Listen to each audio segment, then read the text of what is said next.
Hello everyone, welcome to ಶ್ರೂಮ್ ಮೊನ್ನ vlogs. ಎಲ್ಲರೂ ಹೇಗಿದ್ದೀರಾ? ಎಲ್ಲರೂ ಚೆನ್ನಾಗಿದ್ದೀರಾ ಅಂತ ಅಂದ್ಕೊಳ್ತೀನಿ. ನಾನು ಕೂಡ ಚೆನ್ನಾಗಿದ್ದೀನಿ. ಪಾಪುಗೆ ಇವತ್ತು ಸ್ವಲ್ಪ ರೈಸು, ಅದ್ರ ಜೊತೆಗೆ ದಾಲು, ಕ್ಯಾರೆಟು, ಬೀನ್ಸು ಕುಕ್ಕರಲ್ಲಿ ಒಂದು 10 ವಿಷಲ್ನ ಕೂಗಿಸ್ಬಿಟ್ಟು ಸ್ವಲ್ಪ ನೀರನ್ನ ಜಾಸ್ತಿ ಹಾಕಿದ್ದೆ, ಮ್ಯಾಶ್ ಮಾಡಿಬಿಟ್ಟು ತಿನ್ನಿಸ್ದೆ. ಇವಾಗೆಲ್ಲ ಹೊಸ ಹೊಸ ಫುಡ್ ಅಲ್ವಾ, ಒಂದೊಂದು ಇಷ್ಟಪಟ್ಟು ತಿಂತಾಳೆ, ಒಂದೊಂದನ್ನು ಇಷ್ಟನೇ ಪಡೋದಿಲ್ಲ. ಊಟ ಎಲ್ಲ ಆದಮೇಲೆ ಕೆಳಗಡೆ ಮ್ಯಾಟ್ ಮೇಲೆ ಹಾಕಿದ್ದೆ. ಸ್ವಲ್ಪ ಬಿಸಿಲು ಜಾಸ್ತಿ ಇರೋದ್ರಿಂದ ಕಣ್ಣೆಲ್ಲ ಮುಚ್ಚುತ್ತಾ ಇದ್ಲು. ಲಿಪಿ ಅಂತೂ ಅವಳಿಗೆ ಆ ಟಾಯ್ಸು ಈ ಟಾಯ್ಸು ಎಲ್ಲದರಲ್ಲೂ ಆಟ ಆಡಿಸ್ತಿರ್ತಾಳೆ.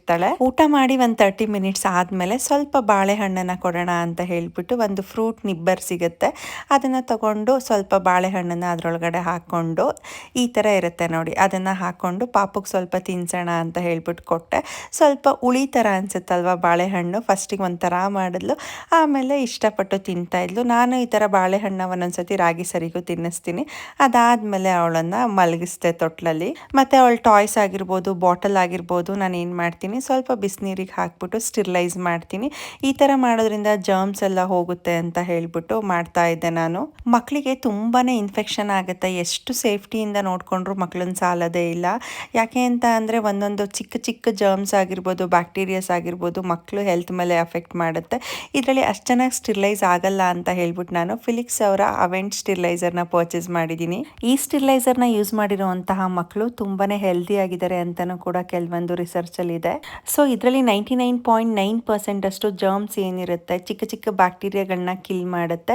ತುಂಬಾ ಈಸಿ ಹ್ಯಾಂಡಲ್ ಮಾಡೋದು. ನೀರನ್ನ ಫಿಲ್ ಮಾಡಿಬಿಟ್ಟು ಆ ಬಾಕ್ಸ್ ಇರುತ್ತಲ್ವ, ಅದನ್ನು ಪ್ಲೇಸ್ ಮಾಡಿದ್ರೆ ಆಯಿತು. ಈ ಥರ ಇದೆಲ್ಲ ಈ ಹೋಲಿಂದ ಚೆನ್ನಾಗಿ ಸ್ಟೀಮ್ ಆಗಿಬಿಟ್ಟು ಬಾಟಲ್ ಆಗಿರ್ಬೋದು, ಟಾಯ್ಸ್ ಆಗಿರ್ಬೋದು, ಮತ್ತು ಮಕ್ಕಳಿಗೆ ಕೊಡ್ತೀವಲ್ವ ಆ ಒಂದು ನಿಪ್ಪಲ್ ಆಗಿರ್ಬೋದು, ಕ್ಯಾಪ್ಸು, ಪ್ರತಿಯೊಂದೂ ಕೂಡ ತುಂಬಾ ಚೆನ್ನಾಗಿ ಸ್ಟಿರ್ಲೈಸ್ ಮಾಡುತ್ತೆ. ಸಮ್ಮರಲ್ಲಂತೂ ಮಕ್ಕಳಿಗೆ ತುಂಬ ನೀರನ್ನ ಕುಡಿಸ್ತಾ ಇರ್ತೀವಿ, ಫ್ರೂಟ್ಸ್ ಕೊಡ್ತಾ ಇರ್ತೀವಿ. ಎಷ್ಟು ಇನ್ಫೆಕ್ಷನ್ ಆಗುತ್ತೆ ಅಂತ ಅಂದರೆ ಈ ಥರದ್ದು ಒಂದು ಯೂಸ್ ಮಾಡೋದ್ರಿಂದ ನಮಗೆ ತುಂಬಾ ಚೆನ್ನಾಗಿ ಸ್ಟಿರ್ಲೈಸ್ ಆಗುತ್ತೆ ಅಂತ ನನಗೆ ಫೀಲ್ ಆಯಿತು. ಹಾಗಾಗಿ ನಿಮಗೂ ಕೂಡ ಸಜೆಸ್ಟ್ ಮಾಡ್ತಾ ಇದ್ದೀನಿ. ಪ್ರತಿಯೊಂದು ಅಮ್ಮಂದಿರಿಗೂ ಮಕ್ಕಳು ಹೆಲ್ತಿಯಾಗಿರಬೇಕು ಅಂತ ಆಸೆ ಇರುತ್ತೆ ಅಲ್ವಾ, ಅದೇ ಥರ ನನಗೂ ಕೂಡ. ಇದು ಆಟೋಮೆಟಿಕ್ ಆಫ್ ಆಗುತ್ತೆ, ಅದರಿಂದ ಯಾವುದೇ ರೀತಿ ನಾವು ಆಫ್ ಮಾಡಬೇಕು ಅನ್ನೋ ನೆಸೆಸಿಟಿ ಕೂಡ ಇರೋದಿಲ್ಲ. ಲಿಪಿಗೂ ನೋಡು, ಲಿಪಿ ಎಷ್ಟು ಚೆನ್ನಾಗಿ ಸ್ಟಿರ್ಲೈಸ್ ಆಗುತ್ತೆ ಅಂತ ಹೇಳ್ಬಿಟ್ಟು ತೋರಿಸ್ದೆ.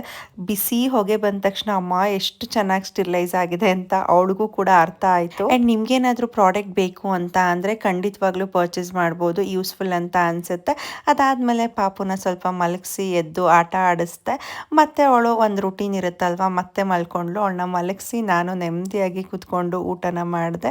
ಊಟ ಮಾಡಿ ಸ್ವಲ್ಪ ಹೊತ್ತು ಆದ ತಕ್ಷಣ ಪಾಪು ಎದ್ಲು. ಲಿಪಿ ಅಂತೂ ಸಮ್ಮರ್ ಹಾಲಿಡೇಸ್ ಆಗಿರೋದ್ರಿಂದ ಬರೀ ಪಾಪು ಜೊತೆ ಆಟ ಆಡೋದು, ಹಿಂಸೆ ಕೊಡೋದೇ ಮಾಡ್ತಾ ಇರ್ತಾಳೆ. ಸೊ ಹೀಗೆ ನನ್ನ ದಿನ ಕಳೀತಾನೇ ಇದೆ. ನಿಮ್ಗೇನಾದರೂ ಪ್ರಾಡಕ್ಟ್ ಲಿಂಕ್ ಬೇಕು ಅಂತ ಅಂದರೆ ಡಿಸ್ಕ್ರಿಪ್ಷನೆಲ್ಲ ಹಾಕಿರ್ತೀನಿ, ಚೆಕ್ ಮಾಡಿ. ಮತ್ತು ಇನ್ನೊಂದು ವಿಡಿಯೋ ಜೊತೆ ಸಿಗ್ತೀನಿ. ನೀವು ಕೂಡ ನನ್ನ ಥರನೇ ಮದರ್ಹುಡ್ನ ಎಂಜಾಯ್ ಮಾಡಿ.